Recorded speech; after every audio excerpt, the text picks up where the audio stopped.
Ngayon po ay magluluto tayo ng lagat. Meron tayong binili bawang sibuyas, hipon na lamang, kamatis, itlog, at syempre meron tayong ampalaya. Magigisa na po tayo. Mainit-init na ang ating mantika. Nag-igisa po tayo. Nauna syempre yung bawang. Ito po yung lagi kong ginagawa. Nauna yung bawang. At sumunod naman po ang sibuyas. Sibuyas. Susunod po itong giniling. Palala. Gigisa lang muna natin siya. Pag-iwahiwalayin po muna natin siya. Ito po yung ating giniling. Hanggang ginigisa. Pwede natin nabay yung alamang hipon. Ayan. Lasan ng konti ng apoy.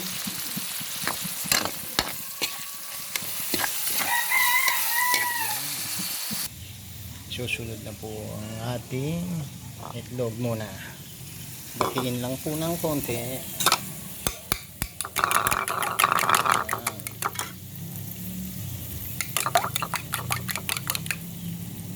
Okay na po yan. Sasawag na natin sa ating kawali. Ayun, nasawag na po. Mahirap kung walang kasamang nagbibideo. Pasensya na. Ayan po. Ito na po siya. Nalagay naman po natin yung kamatis. Kamatis syempre. Kamatis. Syempre po, nasa inyo po kung ano, nakalimutan pong ilagay yung tubig dun sa unang video. Ako po naglalagay ng tubig ng konti. Depende pa rin sa inyo kung lalagyan nyo ng tubig. Ako konting-konti lang para mapatuyo natin ng konti mamaya. Iluluto po natin siya sa mahinang apoy, tapos tatakpan lang po natin muna siya hanggang lumambot yung kamatis. Ayan po. Ayan po, medyo malambot na yung ating kamatis. Nakikita nyo naman po, hindi naman siya totaling durog. May half siyang luto, may half siyang buo pa.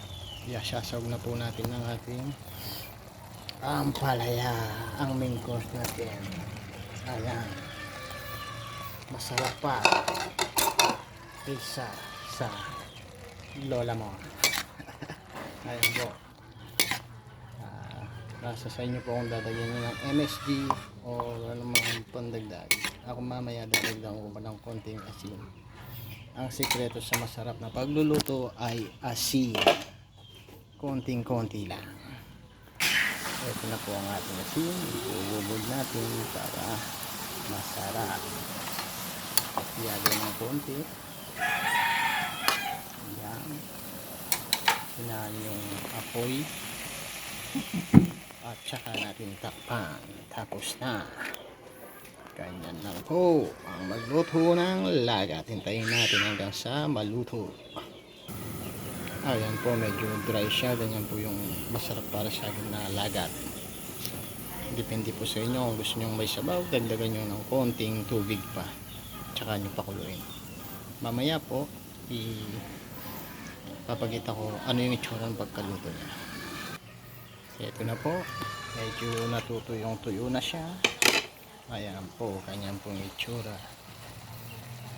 May sulit po pala para maalis yung pait itong ampalaya. Lagyan nyo lang ng asin. Namasan ng asin, banlagan ng tubig. My first ever vlog na pagluluto lagat. Wala akong pait yan. Ayan po, hindi ko na po papagita paano kainin. Mahirap pong mag video, wala akong kasama. Dadalawa lang po kami dito kasama ang aming anak, bali tatlo. Pa-subscribe and like naman po sa ating video. Maraming salamat.